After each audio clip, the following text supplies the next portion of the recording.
Nvidia est en train de se faire voler la vedette. La star de Wall Street qui a plié le game avec ses puces électroniques très utilisées pour faire tourner les modèles d'intelligence artificielle voit son règne remis en question depuis quelques jours. Et le coupable n'est autre qu'un autre gros géant de la tech, Alphabet, la maison mère de Google, qui a développé ses propres puces et qui commence à les vendre à OpenAI pour ChatGPT. Dois-tu t'inquiéter pour tes actions Nvidia? Je t'explique. La guerre des puces est déclarée. Si jusque-là Nvidia était le leader incontesté du marché, ça pourrait très bientôt changer. L'ère de l'IA vient à peine de commencer et il fallait s'y attendre. Les stars de la Silicon Valley ont bien l'intention de prendre leur part du gâteau. On le sait, les plus grosses sociétés tech du monde planchent en ce moment toutes sur leur propre modèle de puce développé en interne pour concurrencer Nvidia. Google semble avoir été plus rapide que les autres puisque la société de Sam Altman commence déjà à faire des infidélités au concepteur de processeurs graphiques qui était son fournisseur exclusif depuis les débuts de ChatGPT. Un choix plutôt logique quand on sait qu'OpenAI utilise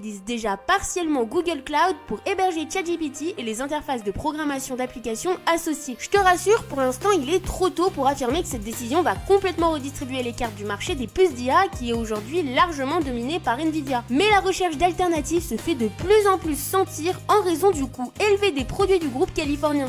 Parce que c'est quand même plus de 10 000 $ la puce et leur disponibilité est assez limitée. Y a-t-il un danger si tu as acheté des actions Nvidia? Disons que le vent est en train de tourner dans ce secteur et que l'entreprise va inévitablement devoir faire face à une féroce concurrence dans les prochaines années, voire les prochains mois. Par prudence, chez Investir, on avait conseillé de vendre tes actions il y a déjà quelques mois pour prendre tes bénéfices sur ce titre qui avait littéralement explosé. Et actuellement, on pense qu'il vaut mieux rester à l'écart alors que la croissance de Nvidia ralentit et que l'action est à son plus haut historique. Mais on surveille ce dossier de très près. Qui pourra détrôner Nvidia? Pour le savoir, faut l'investir.